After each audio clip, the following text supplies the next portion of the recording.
All right, the meeting has started. So welcome everybody to session 3 of the Joshua survey. Can everybody hear me well? Everybody can hear me good? I can turn my volume up a little bit.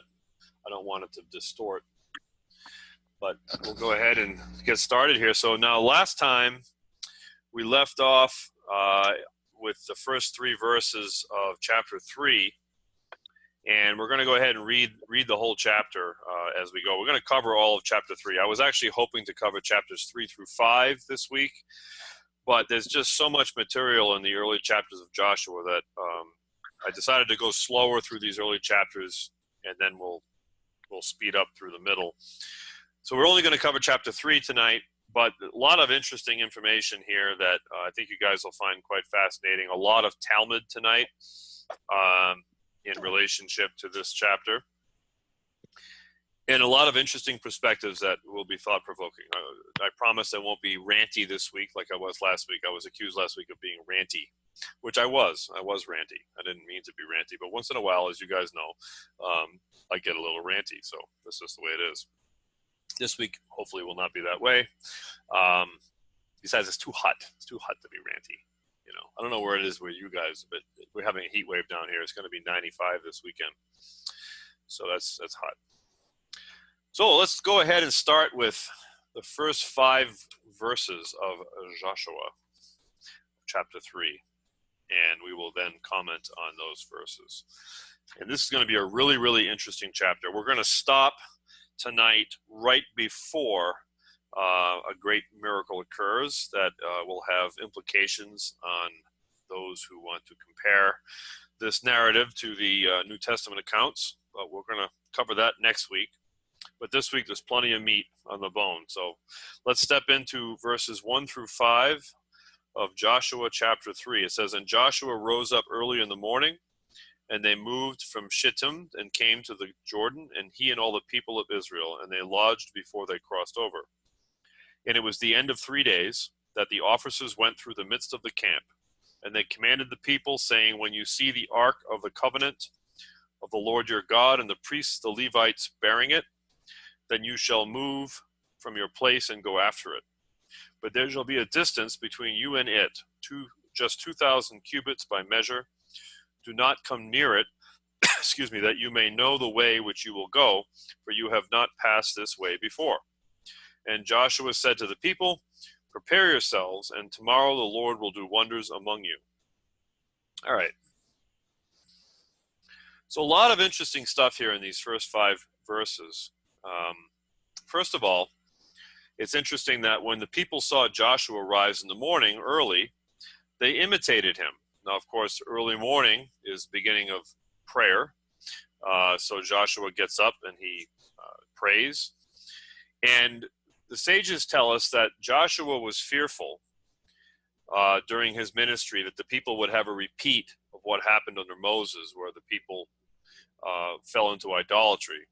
And Joshua was very, very concerned that the people would abandon what they had learned of the one true God, as in the golden calf incident, and start looking upon Joshua as a demigod, as a divine figure. And so the sages say that this is why Joshua, as he writes this narrative, why he instructs the people to follow the ark, not him. Very important point. This is something that's very consistent in all leadership in the Bible. That's authentic. Is God's chosen leaders don't accept worship to themselves. They always defer to Hashem. Moses did this, even though it tells us in the narrative that Moses was as God to the people. That this is more reflective of how the people viewed Moses, not how Moses viewed himself. And so we find this, as we've already covered in this series. Joshua was a Talmud, was a disciple of Moses, and therefore he imitates his way, which is to not take that glory for himself, heaven forbid, but to find a suitable way for the people to focus their attention on God instead of on him personally. Another thing that's interesting here is that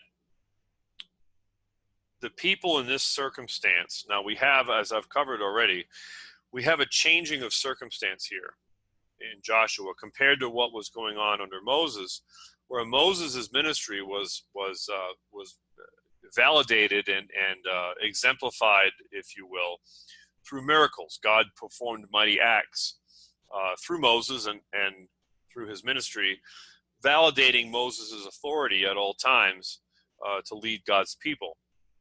However, now we have a different circumstance because now we have a different leader who has been put in Moses' place. But this new leader, Joshua, is dealing with the people who are facing a much different circumstance than what the people under Moses were facing. Of course, people under Moses wandered in the wilderness. They ate manna every single day. They relied upon God daily for sustenance, following the cloud when it moved, picking up camp and hitting the road, so to speak, when the signs were there. It was very, very perfunctory. There was no mystery about what they needed to be doing, and even still, they still screwed up. When it came to sending the spies into the land, they still messed that up. But the people under Moses, they never really had any excuses for not knowing what to do. But now under Joshua, now the people, for the first time in their history, are actually about to cross over into the promised land. The manna is ceasing, and now there are very many aspects of Torah that are going to suddenly become real life in a way that weren't before. In many aspects of Torah, they would read about the laws, but had no way to walk them out because they were not yet in the land. But now they're about to enter the land.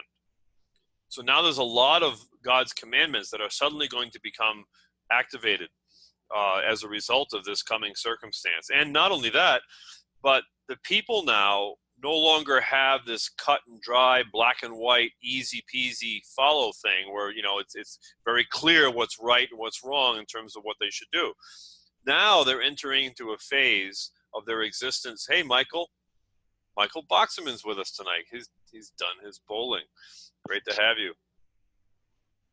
The recording's already started, so it's great to have you on. So I was just explaining that the idea that the people have to now use discernment.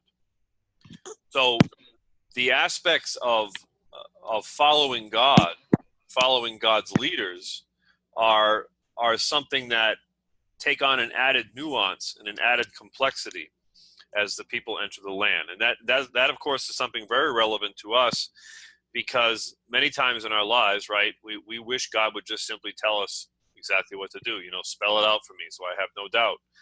But rarely does God ever do that. Rarely do we have, except when it comes to morality and, basic choices of right and wrong, most of our decisions are matters of choice where we have to practice discernment and we have to weigh things out and we have to choose, rather than choosing between bad or good, more often than not, we're choosing between good and better. And these make our choices more complicated. And this is a dynamic now that is starting to become a reality for God's people as they begin to enter the land. So Joshua's leadership, therefore, is going to face some different challenges that Moses perhaps didn't face. Did you want to say something, Carla? Hello. Sorry, I'm dropping my phone and pushing buttons. My apologies. Oh, that's okay. You want me to mute you again, or did you want to ask a question? I'll fix it. I'm sorry. Oh, no, it's okay. I wanted to make sure that I gave you a chance to talk. Usually when I see somebody's mic come active, I assume that they want to say something. All right, so another interesting thing that we see in these first 5 verses of chapter 3 is that this is one of the very rare instances where Levites, not priests, but Levites are permitted to carry the Ark of the Covenant. At almost all other times, only the Kohanim could carry it. This is very significant. And another interesting aspect that we see in these 5 verses is that the distance that the people are instructed to follow behind the Ark is 1,200 meters, which is also the same distance that is permitted for travel on Shabbat. So when one is going to have an Erev where you can travel between domains on Shabbat, one of the things that, I don't know what I just did here. I hit an advertisement apparently. One of the things that units of measurement that's significant on Shabbat is the concept of 1,200 meters. It's the distance that one may walk on Shabbat before you stretch the boundaries that are established. Anyways, and that's the distance that the people are following the ark here, which is very interesting. Yes, I see, Michael, that you are here live. You sent a note. Thank you. I'm really happy that you're here. This is exciting. All right. Now, Rashi has something to say about that. So Rashi, in his commentary on this passage, he believes that it's very significant that Joshua made this 1,200 meter designation, because as Rashi says, Joshua knew that the siege of Jericho was going to commence on the Sabbath. I bet many people don't know that the siege of Jericho is on the Sabbath. So understand that as long as the ark is on the move and the people are within 1,200 feet, or 1,200 meters, I should say, of the ark, they are not violating the Sabbath because it's a moving domain. Isn't that interesting? And Rashi points this out, and I think it's fascinating because many times people make the mistake of thinking that Jewish law, as it developed, really has very little to do with the commandments and stories of the Torah. But of course, that's not the case, because at least from the sages' perspective, they see evidence of the roots of the oral tradition all the way back to the books of Moses within the text itself. It's really just a matter of paying attention and knowing what you're reading to see that. All right, so moving along, there's some notes here I wanted to read from the commentary that I thought would be interesting for you guys, related to this passage here, verses 1 through 5. It says here that related to what I just said about Joshua knowing that the siege would be on Shabbat, Rashi says that you may know this is connected with and go after it. So this is obviously not the reason for keeping a distance from the ark, but for following it. Others explain that in order to facilitate following the ark in an orderly fashion, it was necessary to keep a distance from it. So a couple of logical explanations there. According to this explanation, that you may know is the reason for do not come near it. But another explanation, and this is offered by Rashi, for you have not passed this way before, you have not gone in this manner until now, meaning that the water is about to be cloven before you, and you have not traveled in this manner, namely that with the ark ahead of you. Therefore don't stray from the left to the left or the right, is what the teaching is there. Then Rashi also says, related to, and Joshua said on the third day, and the 30th day of Moses' mourning period was the first of the 3 days. So we have the mourning period, I alluded to this in the last session, that Moses dies, and then there's the 30-day mourning period in Jewish law for a great leader. And then at the very end of the mourning period, there's 3 days, and then they march. So what happened in between, from the end of the mourning period until this time of the march, is, of course, the sending of the spies and the incident with Rahab. And then finally in verse 5, where it says, prepare yourselves. And we're going to have some other stuff. Well, let me hold on that because I have some notes on verse 5. But what I wanted to say here, related to what I just read to you, is that there's an interesting element here that I think we should pay attention to when we come to the varying interpretations that we find with the sages. Many times people that are looking to be cynical will say, well, the sages can't even agree with each other. You know, why should we listen to their interpretation when they can't even agree? But there's another way of looking at that. One of the things that I think is important is that the fact that there are multiple possibilities of interpretation, which could all be correct, reflects the fact that God's people have a creative history. This speaks to the idea that even though God is sovereign, we actually impact the way things play out based on our own perspective and the way that we handle our circumstances. There is not only one option.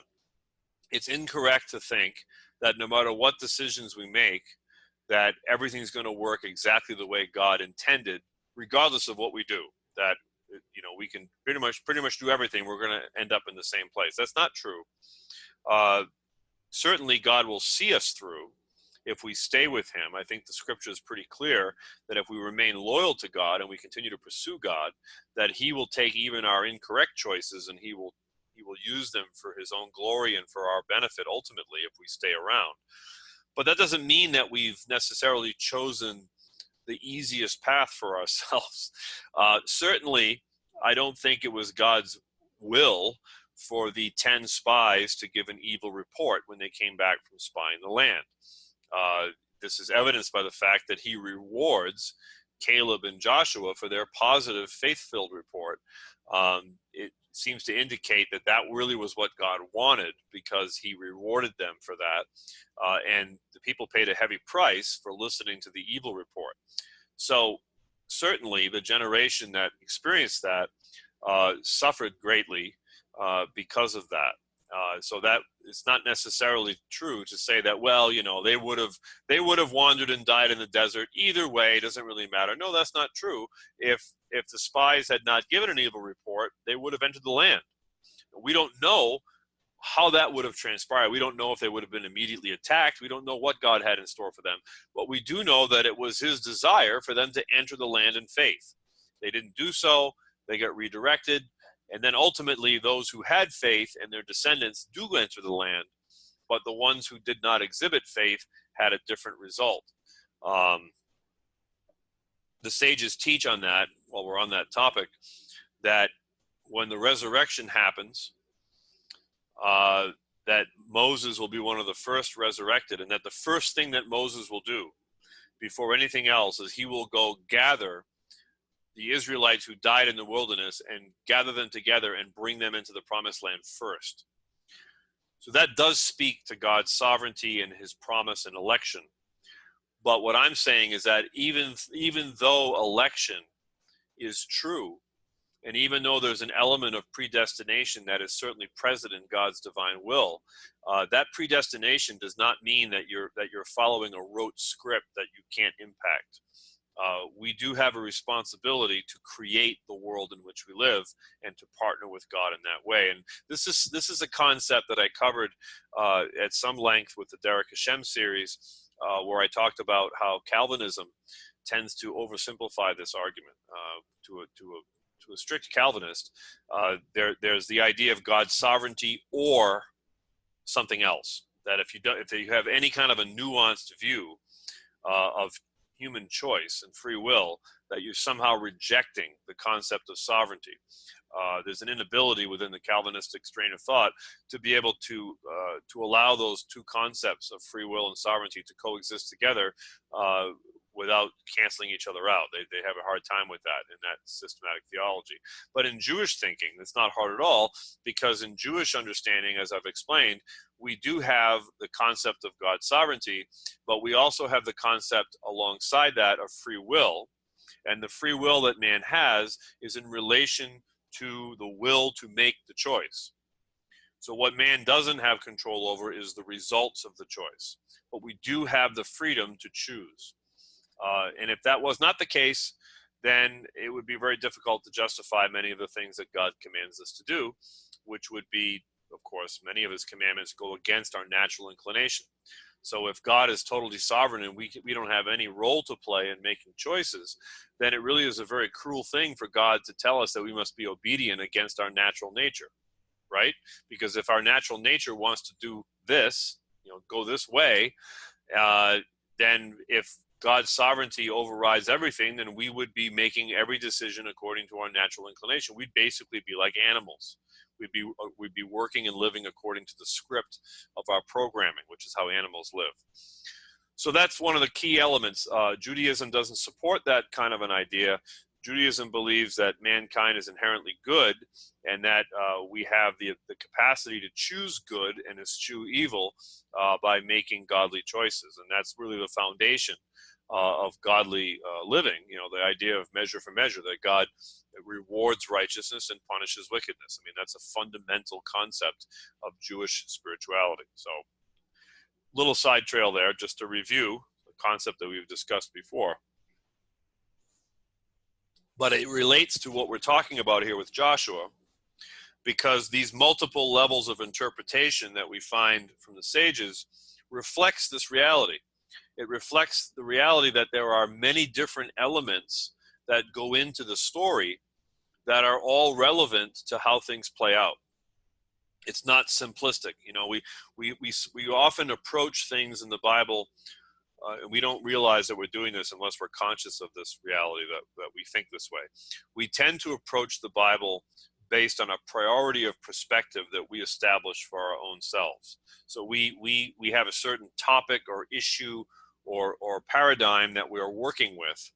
And then if we're not careful, if we're not self-aware of our paradigm, we tend to read the Bible through the lens of our priorities, right? You find this very evident when you're dealing with people who don't think like you. Like if somebody, for instance, I'm at a loss to come up with an example off the top of my head, but let's say, for instance, that somebody has just discovered the Sabbath, right? And they're becoming convicted that everybody needs to do the Sabbath. Well, that person's going to read the Bible, and they're going to be super sensitized to anything that relates to the Sabbath. And if they don't have patience to be able to get a balanced perspective on what they're reading, they're going to jump to wrong conclusions many times based upon their priority of what they're focusing on. You know, it's sort of like when you buy a car. I'm sure you guys have experienced, you know, you buy a make and model of a car, and then as soon as you buy that car, all of a sudden you see that same make and model all over the place on the road. You're like, wow, everybody's got this car. Like, I never saw this before. Everybody's got the same car as me.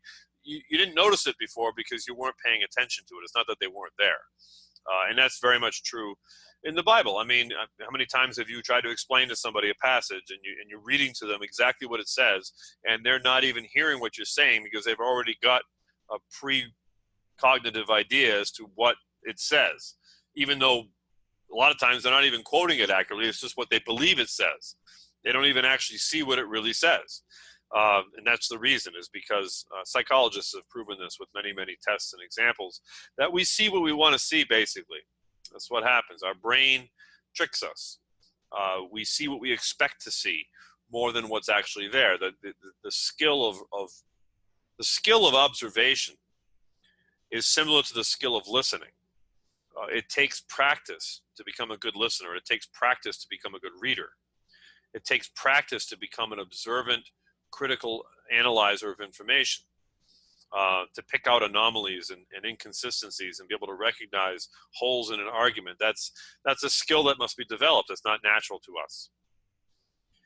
And the sages were masters of that. So when we read this passage in Joshua, and we read all these different interpretations from Rashi and these other sages like Radak and the Malbim and all these other people, what we're seeing is we're not seeing disagreements. We're seeing a very highly honed skill set on the part of brilliant scholars who made it their life's work to study the text and to analyze it. Rashi was one of the masters. Many people falsely say, oh, Rashi's all about the Peshat. Rashi's all about the Peshat. Rashi's about a lot more than just the Peshat.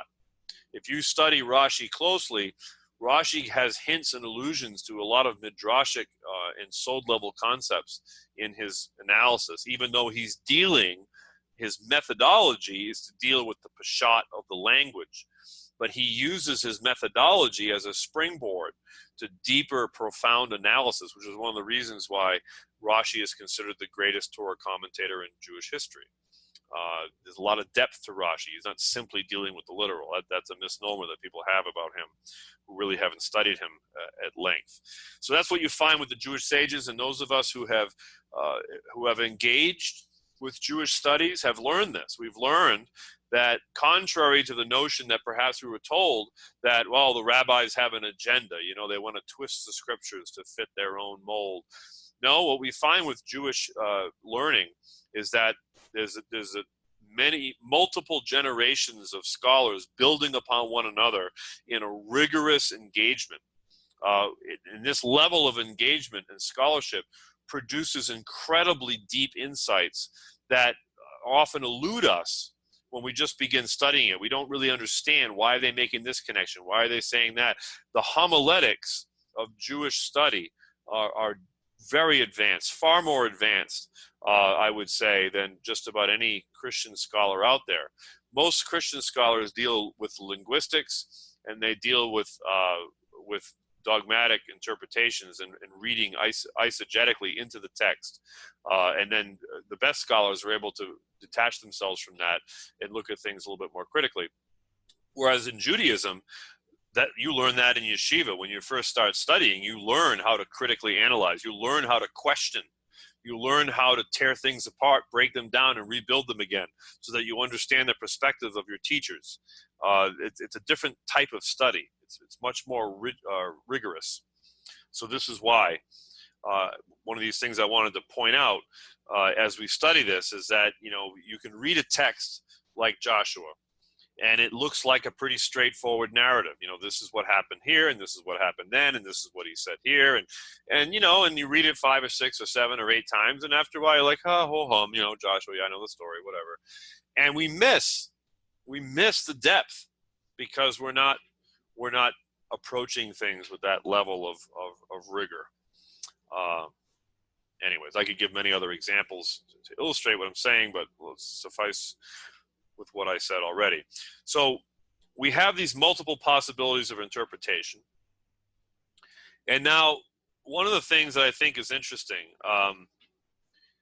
along these lines, and I've mentioned this before as well, this is a difficult idea. I'm going to throw this out there. This is the second time I mentioned this to you guys. It's the first time I mentioned it here in the Joshua series. That the Torah that we have reflects the people it was given to. Okay?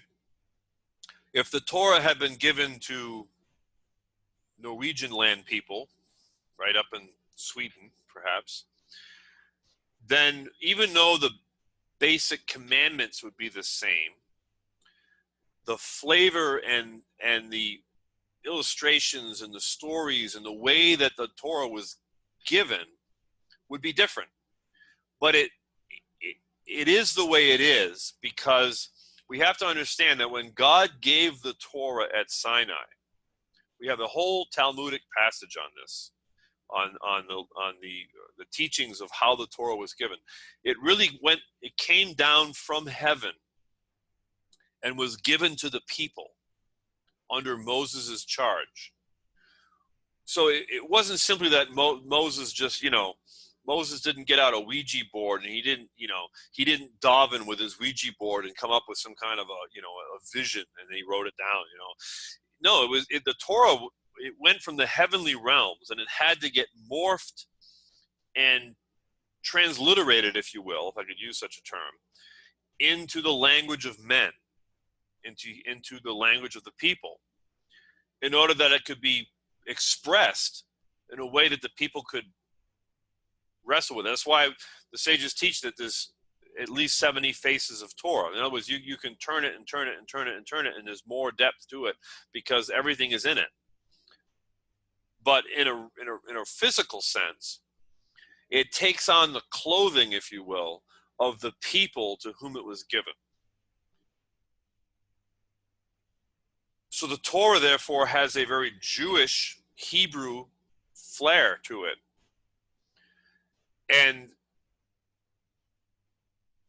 there's a lot of implications to what I'm saying that I can't cover tonight, but it has to do with the way we walk out Torah. It has to do with the role of the nations.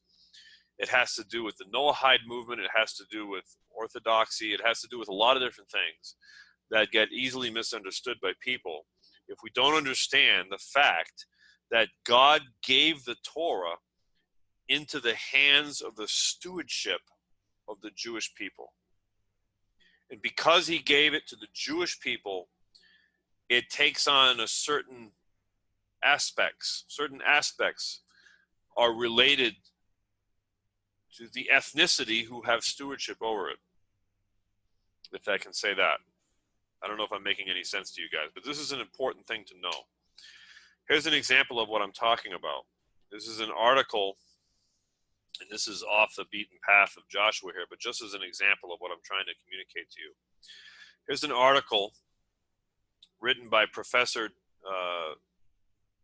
Dr. Rabbi Zev Farber called Sacrificing a Lamb in Egypt. It says that neither the Egyptian gods nor the Egyptian cult plays a very significant role in the book of Exodus. Only one passage briefly alludes to the worship of sacred animals, the most striking peculiarity of the Egyptian cult. Exodus 8:26 mentions a ritual conflict between Hebrew and Egyptian beliefs, during which Moses objects to Pharaoh's suggestion to hold the requested feast for the God of the Hebrews not in the wilderness, but in Egypt, with the argument that Moses tells Pharaoh, says it would not be right for us to do so, for the sacrifices that we offer to the Lord our God are an abomination to the Egyptians. If we offer in the sight of the Egyptians sacrifices that are an abomination to them, will they not stone us? This is a quote from Exodus 8:22. The article goes on to say that this passage suggests that Moses recognizes that the Israelites are going to sacrifice an animal that is sacred to the Egyptians, and that this would be an abomination for the Egyptians. Ostensibly, this is because the ram was the sacred animal of two Egyptian gods, Ammon and Canaan, so the sheep, the lamb. So Ammon was a very important god in ancient Egypt. He was seen as the king of the gods and was syncretized with the sun god as Amun-Ra. It would doubtless have been offensive to the priests of Amun to sacrifice a lamb. And there certainly were temples of Amun in the delta in the vicinity of Goshen and the capital, Pi Ramses. That such an act would be offensive would have been very clear to any educated person who knew about Egypt in ancient times. Herodotus, in his survey of Egyptian customs, writes in his book Histories, "Now all who have a temple set up in Theban Zeus, which is Ammon, or who are of the district of Thebes, these, I say, all sacrifice goats and abstain from sheep. The Egyptians make the image of Zeus, Ammon, into the face of a ram. The Thebans then do not sacrifice rams, but hold them sacred for this reason." Centuries later, the Roman historian Publius Cornelius Tacitus, who lived during the first century, who believes that Moses created the Torah laws to polemicize against Egyptians, even suggests that the Jews sacrificed rams for the sake of despising Ammon. Now, it's interesting, isn't it, that this is what historical archaeology tells us about Egypt. Now, let's say, for instance, that that's true. Let's say that the reason why the Passover lamb was a lamb is because sacrificing a lamb would have been abomination to the Egyptians. Now, the monkey wrench to that theory is, of course, the Israelites were allowed to sacrifice either a lamb or a goat, remember. But it's interesting just the same that there was cult worship in Egypt that related to deifying the animal, the ram or the lamb. And so, again, I'm not saying that God would not have had a Passover. I'm simply saying that the way that the Torah ends up looking to us relates to the people who received it. So the view of sovereignty would be, well, you know, God intended on giving it to the Jewish people all along, therefore the Torah would have always been this way. But understand that God is outside of the universe. He's not in the universe. So God is not limited by our conception of how things should be. And to give evidence of this reality, we know that the sages teach us that the Torah of the Messiah, of the Mashiach, is going to make the Torah of Moshe, in Hebrew called Hevel, or as nothing. That the Torah of Moses while it will still be great, it'll still be present, it will pale in comparison to the Torah of the Messiah, the interpretation of the Messiah. Therefore, this is in Jewish teaching. So we do know that there is a supernal Torah which is of the heavenlies, which is beyond the conception of mortal man, which transcends the Torah that we have, which doesn't annul the Torah that we have. That would be an obvious temptation to think that. The Tanya, the great work, the Tanya, deals with this topic at length because it wrestles with this very question. But we have to understand that we don't want to worship the Torah. We want to worship Hashem. And so it's not the end of the world if we find that our personal relationship to the Torah, Lorna's comment is excellent. She said God gave them a culture of their own. That is absolutely what I'm saying. And that also means that all the other cultures of the world also are valid.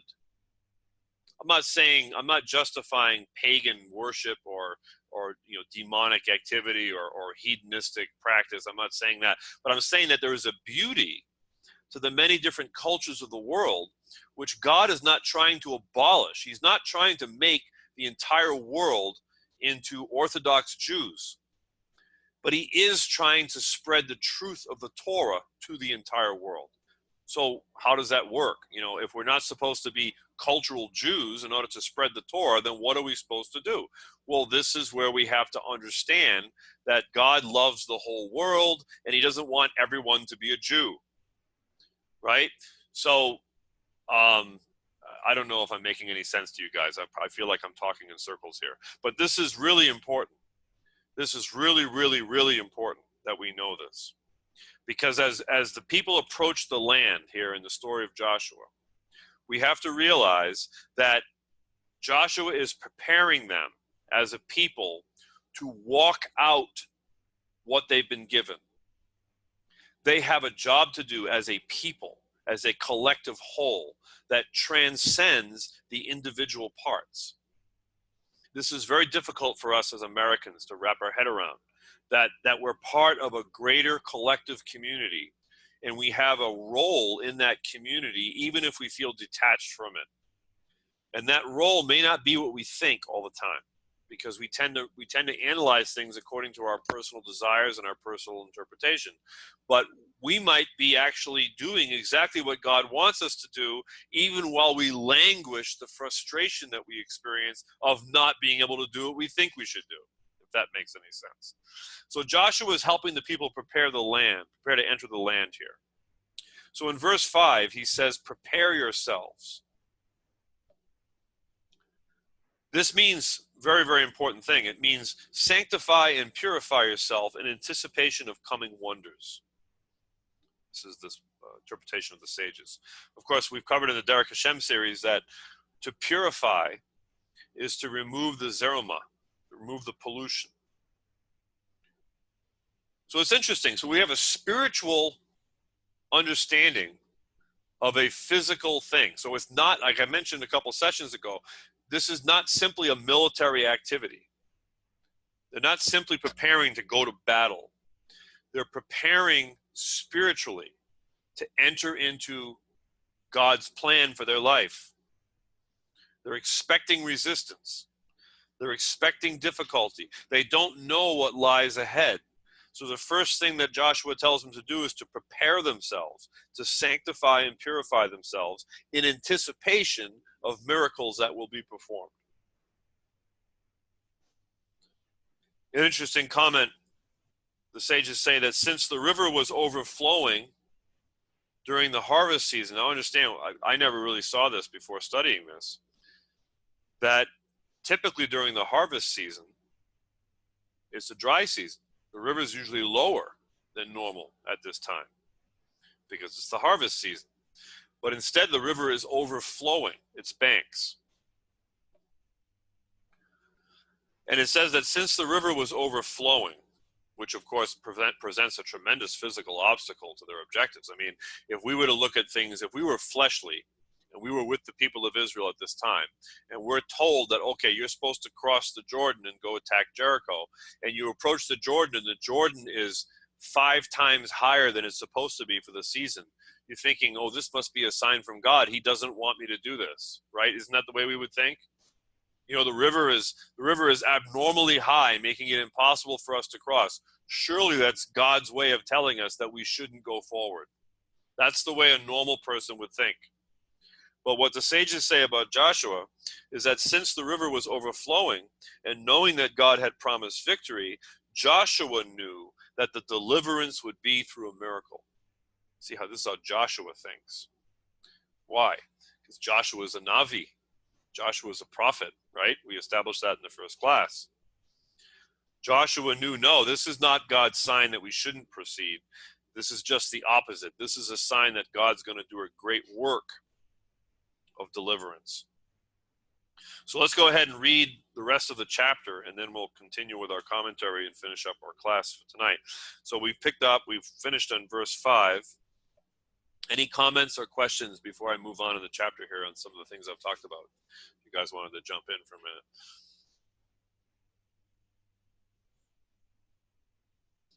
Nope, that's fine. We can keep going. Just wanted to give you guys a chance to jump in.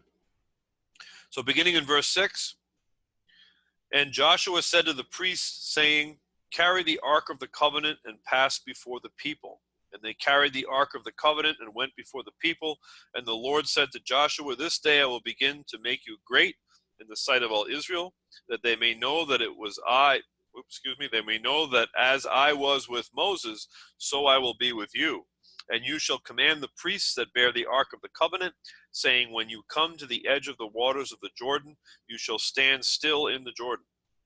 And Joshua said to the children of Israel, come here and hear the words of the Lord your God. And Joshua said, by this you shall know that the living God is in your midst. And he will certainly drive out the Canaanites and the Hittites and the Hivites and the Perizzites and the Girgashites and the Amorites and the Jebusites from before you. Behold, the ark of the covenant of the Lord of all the earth is passing over before you in the Jordan. And now take for yourselves 12 men from the tribes of Israel, a man for every tribe. And it shall be when the soles of the feet of the priests that bear the ark of the Lord, Lord of all the earth, shall rest in the waters of the Jordan, the waters of the Jordan shall be cut off, the waters that come down from above shall stand in one heap. And it was, when the people moved from their tents to pass over the Jordan, and the priests bearing the ark of the covenant were before the people. And when the bearers of the ark came to the Jordan, and the feet of the priests that bore the ark were dipped in the edge of the water, and the Jordan overflowing all of its banks all the time of harvest. And the waters which came down from above stood and rose up in one column, very far from Adam, the city which is beside Zarethan. And those that descended to the sea of the plain, the salt sea, the Dead Sea, were completely cut off, and the people passed over opposite Jericho. And the priests that bore the ark of the covenant of the Lord stood firm, arranged on the dry land in the midst of the Jordan, and all Israel passed over on dry ground until the whole nation had completely passed over the Jordan. Okay. Verse 7 says, this day I will begin to make you great. This is God speaking to Joshua as Joshua is recording this. He's the one that's writing this. He claims that God says to him, this day I will make you great. The sages say that this passage in Joshua 3, verse 7, alludes to the miracle which is yet to transpire of the sun standing still in the sky in Gibeon. You guys remember that incident where the sun stood still at Joshua's command? I want to read you now a passage from the Talmud, from Avodah Zarah, page 25 of Avodah Zarah. If I can find it here. Where are we? I have my notes here somewhere. Here we go. Okay. Avodah Zarah 25, related to this idea that the sages say. It says, the Gemara cites a series of expositions with regard to what is called the book of Yasher. The verse states, and the sun stood still, and the moon stayed until the nation had avenged themselves of their enemies. Is this not written in the book of Yasher? This is found in Joshua 10:13, that story. The Gemara asks, what is the book of Yasher? Rabbi Chia bar Abba says that Rabbi Yochanan says this is Genesis. which is the book of Abraham, Isaac, and Jacob, who were called righteous, Yesharim. As it is stated, let me die the death of the righteous, death of the Yesharim, Numbers 23:10. The Gemara asks, and where is it alluded to in Genesis that the sun would stand still for Joshua? The verse states in reference to Ephraim, who was Joshua's ancestor, and his seed shall become a multitude of nations, Genesis 48:19. The Gemara asks, when will he become a multitude of nations? He became a multitude of nations at the time when the sun stood still in the place for Joshua. As it is written, and the sun stayed in the midst of heaven, and hastened not to go down for an entire day, Joshua 10:13. It goes on into a discussion about how long that day was, and then it goes on and later in the page it says, it is taught, just as the sun stood still for Joshua, so too the sun stood still for Moses and for Nakdiman ben Gurion. It is known that it stood still for Joshua from a verse, and it is known that it stood still for Nakdiman ben Gurion by tradition. From where do we derive that it stood still for Moses as well? The Gemara answers, it is derived by means of a verbal analogy between the terms I will begin and I will begin. It sounds like doublespeak, but in the notes it says this exposition is not based solely on the verbal analogy, as the context of the verse indicates the same conclusion. It is written, I will begin to deliver the dread of you and the fear of you upon the peoples that are under the whole heaven, which alludes to the occurrence of an event that all nations would witness. Furthermore, Rabbi Yochanan's exposition involving the word deliver is directly related to the suspension of the sun, because the verse, in the day when the Lord delivered up the Amorites before the children of Israel, Joshua 10:12, is referring to the day that the sun stood still. Okay, and it says, the Gemara elaborates, it is written here, with regard to Moses, I will begin to deliver the dread of you and the fear of you upon the people, Deuteronomy 2:25. And it is written there, with regard to Joshua, I will begin to magnify you, Joshua 3:7. And Rabbi Yochanan says it is derived from a verbal analogy between the words delivered and delivered. It is written here, with regard to Moses, I will begin to deliver the dread of you. And it is written there, with regard to Joshua, in the day when the Lord delivered up the Amorites before the children of Israel, Joshua 10:12. Rabbi Shmuel bar Nachmani said that there is no need for a verbal analogy, as you can learn this idea from the verse itself. This day I will begin to deliver the dread of you and the fear of you upon the peoples that are under the whole heaven, who, when they hear the report of you, shall tremble and be in anguish because of you, Deuteronomy 2:25. When was the fulfillment of the prophecy that all the nations shall tremble and be in anguish because of you? It was at the time when the sun stood still for Moses. You see the brilliance of Talmudic analysis, how they take something as simple as a verbal simile or a verbal shadow, two things that are similar or the same, and comparing the events, which also share similarities, are able to deduce a hidden meaning as a result of this analysis. You see, this is how it works. You see what they did there is they said that because it says in Deuteronomy that Moses will be magnified before the people, using the similarity of the language, it's a hint, a remez, that it's also speaking of a similar action that God did for Joshua, where he elevated him in the sight of the people as Moses had been elevated. You see, that's how it works, is that in the Hebrew, you have a remez. So the idea is, what is this a remez of? Why is this same exact phraseology being used for both of these great leaders? And the deduction is that they're both experiencing the same miracle by which God would lift them up in the eyes of the people. So see, a literalist, a biblicist, will look at analysis like this and say, well, that's hogwash. Show it to me in the Bible. Show me in the Bible where the sun stood still for Moses. Well, that's the question that the rabbis asked too. The difference is the rabbis know how to answer the question, right? The Christian doesn't. The biblicist doesn't know how to answer that question.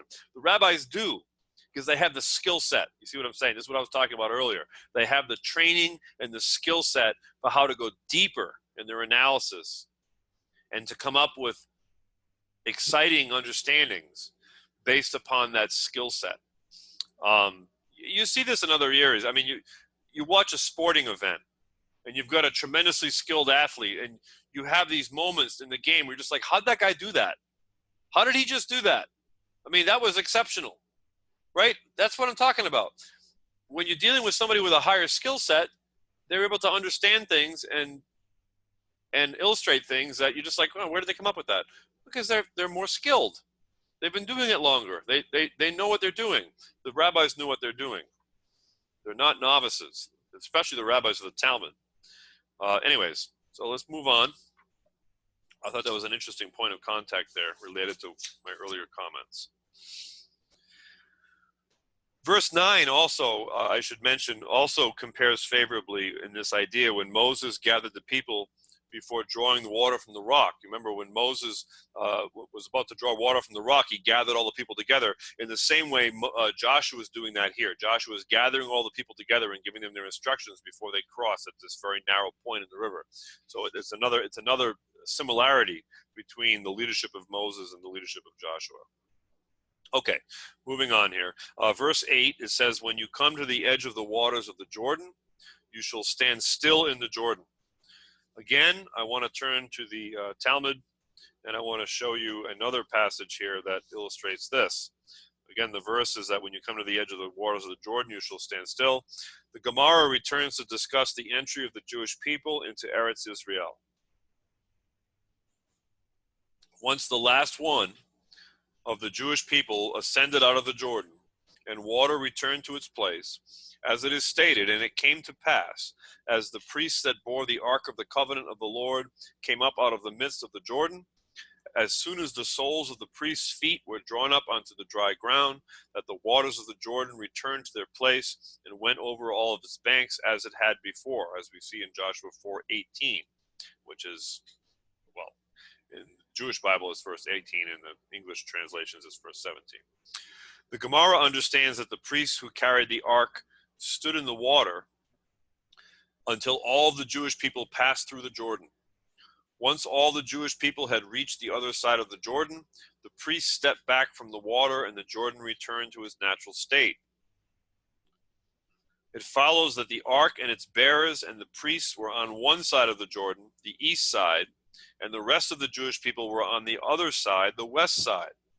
Subsequently, this is amazing, the ark carried its bearers in the air and crossed the Jordan. As it is stated, when all the people were completely passed over, the ark of the Lord passed on, and the priests before the people. Joshua 4:11. Think with me for a second about a scene in the gospel narratives where the apostles proclaim that there was a crossing of the Sea of Galilee. Right? The disciples went out on a boat, and then the storm rages, and they were lost at sea. They don't have their leader with them. And what happens, there's two different instances we find where one, it's proclaimed that Jesus walks on the surface of the water to go meet them at the boat.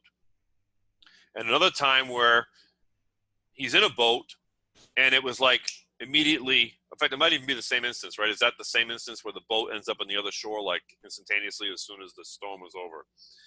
But the picture there is the picture of the people going on ahead, and the way the apostles portray Jesus as a living ark, right? A living ark, the Word manifested.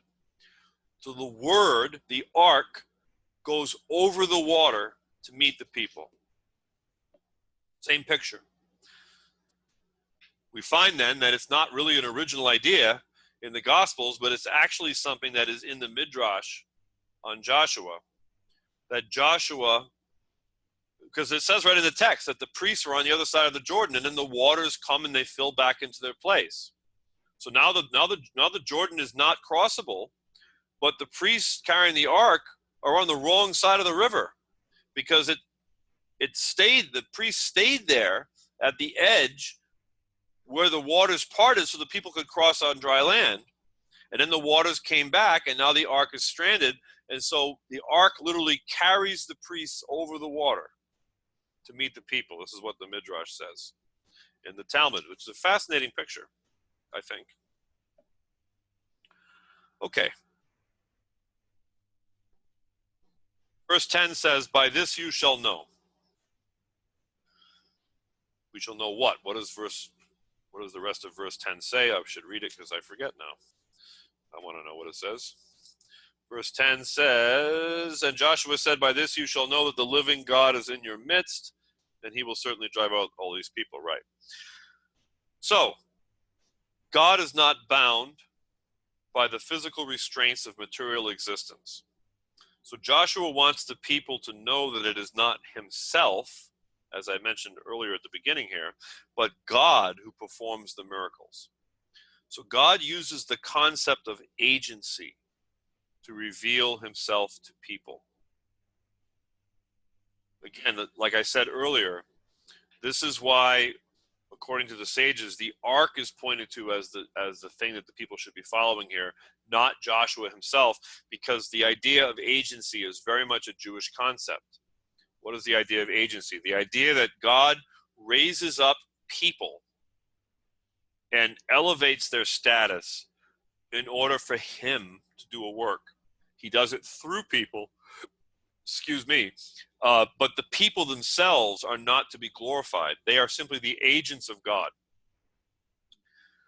So one of the things that's tragic in the development of Christianity is there was a lot of ideas that got introduced into the narrative of Christian ideology, which really had nothing to do with Judaism whatsoever. And one of those big ideas, one of the most important ideas, is the idea of a divine Messiah. Okay? Very, very contentious topic within Messianic circles. And I will reiterate what I've said many times, that over 90% of the Messianic world believes in a divine Messiah, and they believe in some way, fashion, or form that Jesus is divine. Whether they believe in a literal Trinity or not is really immaterial at that point. They still believe in an idolatrous concept, and it is an idolatrous concept. It's not from Judaism. I don't care what people want to tell you, and there is no lack of seemingly trained teachers who will point to all sorts of Jewish sources to try to explain to you that, oh, no, this is not foreign to Jewish thought. Yes, it is, okay? If you really understand monotheism, you understand, I've actually debated with PhDs. There are PhDs out there who say, oh, well, the concept of Jewish monotheism developed in the Talmudic period. It wasn't something that was true in the... I'm sorry, that doesn't bear out in the text, okay? You look at all the literature from the time period, monotheism is very much a very important part of Jewish thought. And it always has been, ever since the golden calf. It's not something that's played around with. People are not divine, okay? You do find the idea of an elevated status where certain individuals achieve a level of connection to God, where in some cases they even say the phrase that I and the Father are one. This is not a unique thing to the writers of the New Testament, attributing it to Jesus. This is something that has been uttered by others. In fact, my son-in-law is reading a book right now, which I haven't had the privilege of reading yet, so I don't want to overquote what he's telling me, but it's by Professor Benjamin Lau, a very, very famous Jewish professor in Israel. In the book he's reading, called The Sages, I believe, it's the name of the book. Benjamin Lau in that book says that in the Second Temple period, there were over 6 different sects of the Pharisees. You know, we have a lot of these clever Messianic teachers that will say, well, you know, like FFOZ is famous for this. There was Pharisees and there was Sadducees, and the Pharisees, they taught all these things that Jesus taught, but the Sadducees didn't agree. And so therefore, logically, all Messianic faiths should be Pharisaical. Well, okay, great. That sounds wonderful. It sounds like an open and shut case until you realize that there was at least six